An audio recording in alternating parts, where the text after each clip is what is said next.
Beams. Ano ba itong beams? Beams are structural members designed to support loads applied at various points along the member is known as beam. So for example yan, yung ano na yan, beam yan, no? So yung beam natin, yung purpose ng beam natin is to support load na nilalagay natin sa somewhere in between niya, no? So ano pa yung mga iba't ibang klase ng beam?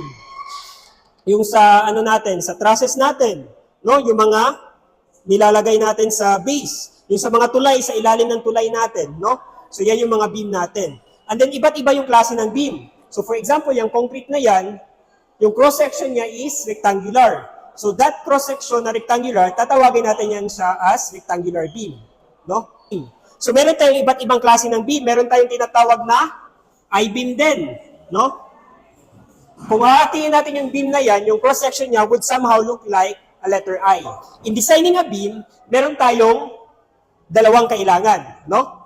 Designing a beam for the most effective support of the applied loads is a two-part process. The first part here is determine the shearing force and the bending moment produced by the loads. And then second, select the cross-section best suited to resist this shearing force and bearing moments, no?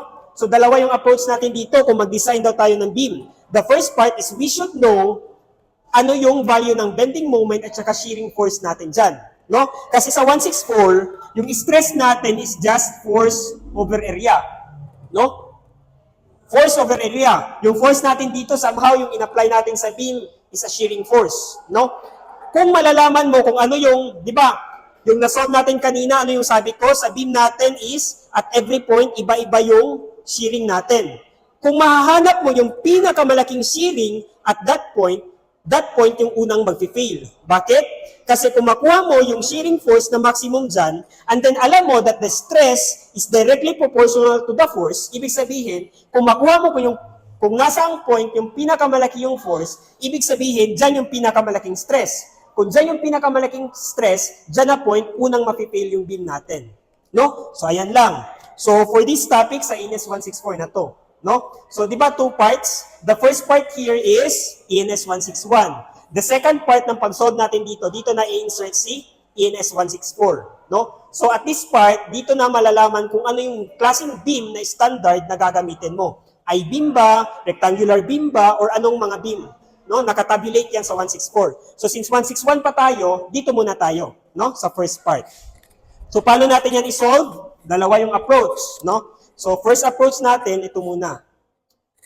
Before that pala, discuss muna natin dito. So, yung beams natin, meron dalawang klaseng load na pwede natin i-apply. One is concentrated load, wherein yung load natin is kino-concentrate natin at one point, no? And then we have distributed load, no? Distributed load, naka-distribute ng load. We have here, kung straight line, ibig sabihin, yung tawag natin dito is uniformly distributed load, no?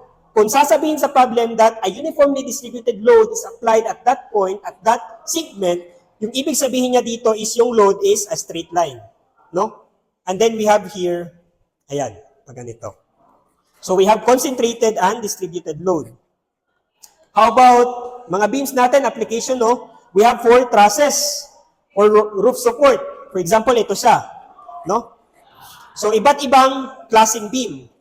If we have a combination of a pin and a roller, yung tawag natin sa beam na to is a simply supported beam. Okay? Now, kung mag-apply pa ako ng another roller dito, ilang unknown dito? Isa, dalawa, and then meron din tayong dalawa dito. So, 4 unknowns, 3 equilibrium equations, this kind of beam is statically indeterminate. No? So, dito, masosolve pa natin to using 161. But at this part here, kailangan na natin yung knowledge natin sa 164 para masolve to. Mga statically indeterminate. No? We have also overhanging beam. Anong ibig sabihin nito? It is a simply supported beam wherein yung roller natin is naka-atras. So meron tayong overhang. Example nito is itong nasa image. No? So this one here is an overhanging beam. Now, kailan to magiging statically indeterminate? No? Kung titingnan nyo dito, ilang reactions meron tayo dito? 3. Plus 1, we have 4. So, statically indeterminate na siya. Okay? Overhanging beam. We have also cantilever beam. No? Cantilever beam is fixed at what end, the other end is walang support. Statically determinate, hindi. Statically kasi, tatlo lang yung unknown. So kung lalagyan pa natin dito, ilang unknowns na dito? We have 6. So hindi na natin ito masosolve. Kailangan na natin ng ENS 164. So cantilever beam. So you need to be familiarized sa mga tawag ng beam dito, no? Kasi minsan sa exam, sinasabi lang na a cantilever beam, an overhanging beam. So hindi na sinasabi kung hindi na binibigay yung picture. Diretso na. So kung sabi niya overhanging beam and then hindi mo alam kung ano yung overhanging beam, wala kang masosolve, no? So ayan lang. Now, sa ano natin, yung diniscuss natin kanina, no? If we have a member, di ba? And then may in-apply tayong forces, sabihin natin, papunta doon, ayan, and then merong papunta dito, no? A multi-force member, okay? And then, kinat natin dito at that portion, no? Erase natin to. Ano yung sabi natin kanina? Merong lalabas na internal forces at saka bending moment natin, no? Ano yung mga internal forces na yan? We have axial at saka shearing, and then we have a bending moment, no? So, ayan lang. So, for example, we have a beam here, no? And then, meron tayong uniformly distributed load and concentrated load na in-apply at different points. And then, what we want to know is ano yung internal forces at saka bending moment at an specific point. So, yun ang gagawin natin, i-cut natin yung portion na yan. Pag-cut natin yung portion na yan, ano yung lalabas? So, ito mga internal. And then, sa pag-drawing natin dito, meron tayong convention na pina-follow. Okay? If yung pag-cut natin dito sa C, and if yung gusto mong i-analyze is yung left, di ba, pwede tayong mag-analyze sa right and then sa left. Kung pipiliin natin yung left, ano yung convention natin? So, yung convention natin is yung shear natin should be downward and then yung moment natin is counterclockwise. Okay? So, ito yung always yung convention para the same tayo lahat ng answer. No? Kung ito naman yung gagamitin mo, yung moment mo dito is clockwise and ito siya is upward. Okay? So, follow this convention para hindi iba yung sagot mo. No? The same tayo lahat ng drawing. Okay? So, ayan lang, no? Yung gagawin nyo lang dito is, mostly naman sa lahat ng problem, or hindi sa lahat, no? Mostly naman, yung ginagawa natin is ito yung pinipili natin, the left side. No? Left side yung i-analyze natin. Para mas easier sa i-drawing. Kasi from left to right yung pagka-drawing mo sa graph. Okay? So ito na lang yung gamitin natin, the left side. And take note, downward shear and counterclockwise moment. Kung negative yung makukuha mong shear at saka moment, ibig sabihin that baliktarin lang natin yung direction. Okay? So ayan lang. So ayan, no? Yan yung sabi ko kanina. Convention. So take for example, this picture here.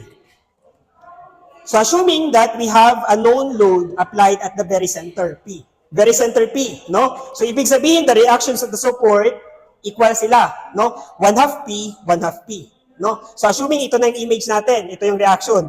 1/2 P, 1/2 P, and then P is applied at point D. Now, what I want to know is ano yung internal dito, kung i-cut ko yan, no? So kung i-cut ko yan, ano yung mangyayari dyan? We have, this one here is our A, this one here is our C. Dito tayo nag-cut, no? So we have a force na RA is equal to P/2. So ano yung convention natin dito? Downward shear and counterclockwise moment. Okay? So arbitrary to, no? Yung point C natin is somewhere in between A and D. So kahit saan, basta kayo in between dito. So assuming na lagay natin distance X para arbitrary, no? This distance here, ayan. Ano yung value ni shear? Ano din yung value ni moment? Paano natin yung i-calculate? No? So para makuha yung shear, paano natin kukunin si shear? Summation of forces along Y, positive upward, equal to 0. Diba? So we have here upward, P/2, and then dito downward, we have negative V. That should equal to 0. Tama? So therefore, yung V natin is just equal to P/2. Tama? So ayan, nakuha na natin si P, ay si V. Now, sa pag-graph natin sa shear and moment diagram, ayan, ito yung shear natin, no? Y-axis, and then ito yung span natin, the X. By the way, the distance from this support papunta dito is yung tinatawag nating span, no? So yung span natin is, sabihin natin yung distance niya is X, no? Now, yung ano natin, yung point C natin is in between A and B. So dito lang. Okay? Kung titingnan mo dito, at any distance from point A, any distance yan, always yan x, arbitrary, di ba? So therefore, yung shear pala natin from this point A papunta dito sa point D, constant. No? We have a value of P over 2. No? So at this point, sabihin natin, this point here is our point A, dito. No? So meron siyang shearing na pupunta sa taas. No? We have P over 2. So pupunta ka dito sa taas by an amount na P over 2. Now, in between A and D, ano yung nakuha nating shear? We have P over 2. Constant yung value. So ibig sabihin, constant din yan. Ayan. Pagdating natin dito sa point D, dito, sa point D, ano yung value ng shearing natin? Makikita nyo, meron tayong shearing na P. So, pupunta tayo downwards by an amount P. No? So, kung ito siya, 1/2 P, the total is P. Okay. Now, dito na naman tayo sa point E. Point E is in between D and B. Arbitrary din yan. No? At a distance, sabihin natin X. No? So, kung kukunin natin yung yung value niya, the same pa rin, no? Summation of forces along Y is equal to 0. Positive upward. So kung ito lang yung natin titingnan, wag natin tingnan to, no? Ito lang. So ano yung mga involved? We have P over 2 na positive and negative P, tama? So we have P over 2 minus P. And then ano yung lalabas dito? We have shearing na downward and then counterclockwise moment. Tama? So meron tayong downward na shear. So we have minus B is equal to 0. So therefore B is just ilan siya? Negative P over 2. Tama? So, itong E natin is between D at saka B. So, everything under or in between D and B natin, yung shear natin is negative P. So, therefore, constant yan. Constant. Yung value niya is negative P over 2. Now, pagdating natin sa point B, dito, meron tayong shearing na P over 2 positive. So, isum up natin dito. Kung ito siya, negative P over 2 plus P over 2, that is equal to 0. So, babalik yan sa 0. So, ito na yung, i-shade natin to. Ito na yung shear diagram natin. No? Our shear diagram. So, sa shear diagram natin, sabihin natin, sir, ano kaya yung value at this point? Titingnan mo lang sa diagram natin, ano yung ito na point na to. So, yung dyan na point, yung value niya is this point here. Ano yung value niya? Negative P over 2. So, ayan lang. Using this shear diagram, makikita natin lahat ng shearing at every point ng beam natin. Okay? How about moment? Sige daw, sa moment. Analyze natin yung moment. Dito muna tayo, no, sa A to C. So, may lumabas na to. So, summation of moment at point C, counterclockwise positive. Ano yung involved? This one here is negative, tama? Negative what? P over 2. Ano yung moment arm? We have X. Meron pa bang moment? Meron pa, itong M. Positive, negative? Positive. So we have positive M is equal to 0. So therefore, yung M natin is equal to Px over 2. Okay? So Px over 2. Now, sige, gawa tayo ng moment diagram. So, ito yung moment, ito yung X natin. At point A, may nakikita ba kayong moment dito? Na nilagay? Wala, di ba? Shearing lang, RA. So, ano yung moment natin dito? 0. Okay? So, yung moment at point A, we have 0. Now, dito sa point B, ayan. Ano yung moment natin between A and B? No? Di ba sinolve natin yan? Yung moment natin between A and B is M is equal to Px over 2. Now, ano yung graph ng Px over 2? Linear, quadratic? Linear kasi x to the power of 1. To the power of 1 meaning linear.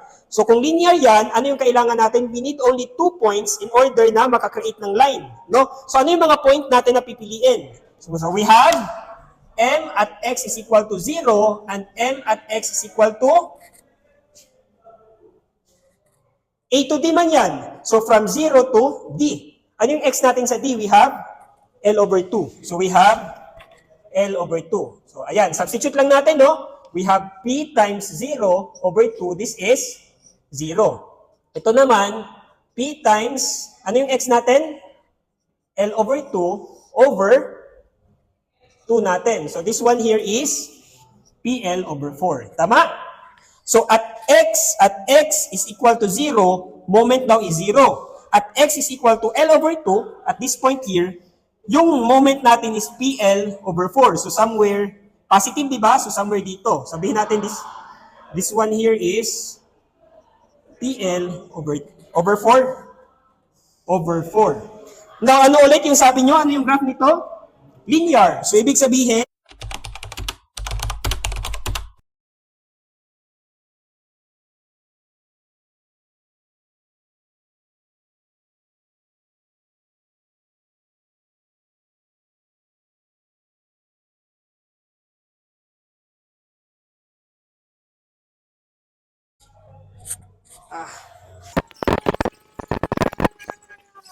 sige, ito. Ano yung sabi niya dito? We have, draw the shear and bending moment diagrams for the beam and loading shown. So we have here, anong tawag dito? Iba na naman yan, no? Kasi nandito, sige lang, overhanging, no? Overhanging beam. So sige, let's draw the shear and moment diagram. Ayan. So ano yung gagawin natin? I-cut lang natin, no? So ilang segment yung i-cut natin? We have 1, 2, 3. Okay? So paano natin i-drawing yung shear? Sa shear muna, simula tayo sa point A. So sa point A, may nakikita ba kayong shear? Meron, no? 200 kN. So bababa ka ng 20 kN, no? Ayan. 20 kN at that point. Now, ano naman yung shear in between A and B? So ano yung gagawin? I-cut natin yan, no? So kung i-cut natin yan, cut natin to, somehow ito yung image niya, no? We have a shear na 20 kN. Ano yung lalabas dito? We have a downward shear and a counterclockwise movement. Okay? So ano yung distance niya? We have always x yan. Okay? So sige, solve natin. We have summation of forces along y, positive upward. We have negative 20 minus b is equal to 0. Tama? So therefore, b natin is negative 20. Oh. Yung shear daw natin between A and B is, ano yung graph nito? Linear? Hindi. Ano yung graph nito? Constant. No? Ano yung graph ng constant? Flat. No? So flat. So therefore, negative, di ba? Negative to negative. Yung graph niya is negative 20. So from A to B, constant na negative 20. Yung graph natin. Okay? So ayan lang. Now, pagdating natin sa B, meron ba tayong shearing dito? Wala. Meron tayong shearing, di ba? Kasi meron tayong reaction papunta doon, no? And then meron din tayong reaction papunta doon. So alam nyo na paano kunin yung reactions dito, di ba? So hindi na natin isosolve, diretso na, no? So mag-moment tayo dito, makukuha yung reaction dito. Mag-moment tayo sa D, makukuha yung reaction natin dito. Okay? So assuming nakuha natin, ito siya is 46 kN, this one here is 14 kN. Ayan. Ano yung shear natin sa B? 46 kN. Ibig sabihin, pupunta tayo sa taas ng 46 units. No? So ano yung value natin dito? Pila man? We have positive 26, no? Kilonewton. Now, isolve na naman natin dito sa shearing natin dito. So before we proceed pala dito sa B and C, solve muna natin yung moment. No? Dito tayo sa moment. May nakikita ba kayong moment dito? Wala tayong moment dyan, no? 0. So lagay natin dito, 0 yung moment. Now, sa segment AB, so ito siya is segment A to B. Summation of moment at saan tayo magmo-moment? At point dito. Anak ko na lang, no? Diba, Ilhan? Sige. Positive. So ano yung mga moment dyan? At point here, we have positive 20, no? Times the moment arm, which is, okay, x. May moment pa ba? Meron pa. Positive m is equal to 0. So yung m natin dito is negative 20x. Ano yung graph nito? Linear. So ano yung mga kailangan para maka-form ng line? Dalawang points, no? M at x is equal to A to B man, no? So at x is equal to 0, and then yung isa at x equal to 2.5, no? 2.5. So ayan, substitute lang natin. Negative 20 times 0, we have 0. So tama yung sagot natin. At moment 0, ay at x 0, moment is 0. No? Dito naman, negative 20 times 2.5, ano yung value na to? Pila? 50, no? So we have, this is equal to negative 50. So ayan. So therefore, yung moment natin at point B, ito at point B is at negative 50. So ano yung graph nito? Linear. So connect lang natin by a line. So ayan. So nakuha na natin yung segment AB. And then, yung moment din niya. So ayan. Pagdating natin dito sa B, may nakikita ba kayong moment dito? Wala, no? Wala tayong nakalagay na pa ganito, no? Wala. So, stay pa rin tayo dito. Dito, may shearing tayo na 46. Kaya pumunta tayo dito sa taas, no? Kung may nakalagay dyan na moment na pa ganito, pupunta din tayo sa taas dyan, no? So, since wala, stay po tayo sa negative 50. Now, punta tayo sa segment. Anong segment na? B to C. So, ano yung gagawin? Erase natin to. Ayan. And then, extend natin yung segment natin pa ganito. Okay? Now, ano yung lalabas? Downward shear, counterclockwise moment. Ano yung distance? Okay, paulit-ulit tayo dito, x. Okay? So, ayan. So, ano yung gagawin? Summation of forces along y, positive upward. So, ano yung mga involved? We have, huwag kalimutan, meron pa tayong 46 na pataas. Okay? So, ayan. So, ano yung mga involved? We have negative 20 plus 46 minus v is equal to 0. So, yung v natin dito is, ilan siya? Positive 26. Ano yung graph nito? It's constant. So, constant na. From B to C daw, constant 26 yung shear. So, we have flat. Okay? O, ayan. Now, pagdating sa point C, bababa tayo ng 40 kasi may shearing. So, therefore, ano yung value nito? Pila man? Kung 26 to, and then bababa ka ng 40 units, ano yung value nito? Negative 14. So, ayan. So, nakuha na natin yung shearing from B to C. So, punta tayo sa moment. Paano kunin? Summation of moment at this point here, no? Ayan. Shade na lang natin. Ayan. Counterclockwise, positive. So, anong meron? We have positive 20 times the moment arm. What is the moment arm? Okay, x. And then this one here is negative 46. Ano yung moment arm? Okay. So, ano yung moment arm? Moment arm niya is ito, which is x minus 2.5. Ayan. So, we have x minus 2.5. Meron pa ba? Meron pa. We have positive m is equal to 0.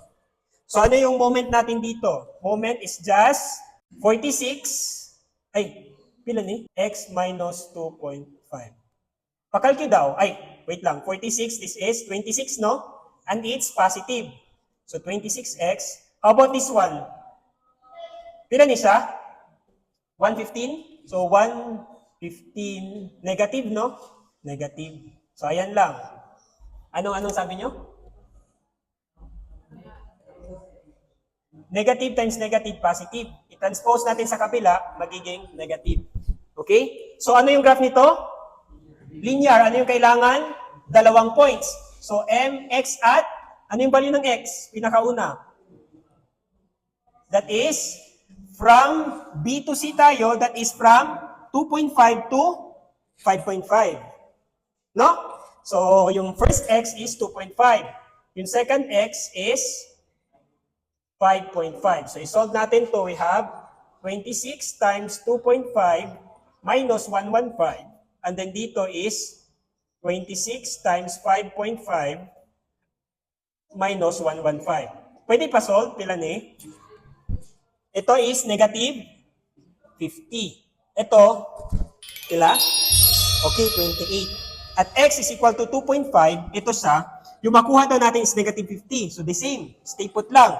Then at this segment here, we have 28. So we have here, sabihin natin nandito yung 28, no? This one here, we have 28. So ano yung graph natin? Linear. So gawa lang tayo ng straight line. So ayan lang. Nakuha na natin yung graph sa segment BC. So last. Dito na tayo sa CD. Erase natin to. So ayan. So i-cut natin dito daw. Ayan. So ano yung mga involved dyan? Meron tayong 46 kilonewton. And then meron tayong 40. Dito we have downward shear counterclockwise moment as always. Okay? So therefore, ano yung distance na to? We have x. Ano yung distance na to? We have x minus 2.5. How about ano yung distance na to? We have x minus 5.5. So ayan lang, very easy lang, no? So sige, punta na tayo sa segment C to D. Tama ba? C to D. So the same pa rin, no? Summation of forces along Y, positive upward. We have ano yung involved?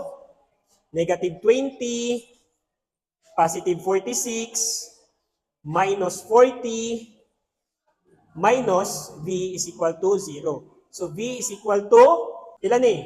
Positive, negative. Negative 14, no? Negative kasi, negative 62, i-transpose sa kabila. Transpose sa kabila, then divide by negative. No? So, ayan lang, negative 14. Ano yung graph nito? Constant, no? So, constant yung graph natin sa segment CB. Diyan lang ba tayo mag-i-end? Meron pa tayong shear dito, 14. So, kung negative 14 to, plus 14, babalik sa 0. So, ayan lang. So, pwede na natin itong i-shade. No? Always bumabalik sa 0, no? Kaya kung hindi babalik yan sa 0, kulbaan na ka. No? Same din sa sa chapter 6, no? Sa checking natin sa method of joints, kung hindi mag-0 yung pinakalas na segment, mali yung answer mo. No? Dito somehow, some of the problems dapat babalik talaga sa 0. No? So ayan. Hindi, always good talaga babalik sa 0. Okay? Sige. Let's have moments. Summation of moment at this point here. Ayan, so ano yung mga involved? Positive counterclockwise, we have positive, no? Positive 20 times the moment arm. Pila moment arm? 7.5. And then, negative 46. Ano yung moment arm? X minus 25. Ay, 2.5. X minus 2.5. Ha? Ano? Ay, sorry. X pala to. X pala to, yung distance na to, no? Sakto. And then lastly, we have 40. Positive, no? Times x minus 5.5 minus 2. Is it equal to 0? Hindi pa, no? We have plus m is equal to 0. Sige daw, pakalculate daw. Ano yung mga x? X muna. 20 minus 46 plus 40. Negative 6, 14. 14, no? We have negative 14. So m is equal to negative 14x. How about yung mga constant dyan? Ilan na siya? Plus 85. So, ayan lang. Ano yung graph nito? Linear. So, ano yung kailangan? 2 points. So, we have m, x at, ano yung value ng x? From C to D man tayo. So, from 5.5 to 7.5. Tama? Ay, 7.5 lagi. So, we have 5.5. Substitute natin. Negative 14 times 5.5 plus 85. Ano yung value nito? Pila? 8? 28 or 8? So, dili na 85. 115 to? 105. So, 105 pala to. 105. So, kung substitute natin dito, 105, ano yung value nito? 28. So, sige. Tama na tayo, no? 28. Okay. So, at m, x at 7.5, substitute, negative 14 times 7.5 plus 105, we have, this should equal to 0. So, babalik tayo sa 0. So, ito yung graph natin. Linear meaning straight line. So, shade lang natin to. So, ayan lang. Okay? So segment AB, BC, and CD. So walang ibang equation na gagamitin natin dito, no? Dalawa lang, summation of forces along Y, summation of moment at summation of moment. Okay? Sige. Yung pag-solve natin dito is medyo time consuming, no? Simple na kayo siya i-analyze, pero very time consuming.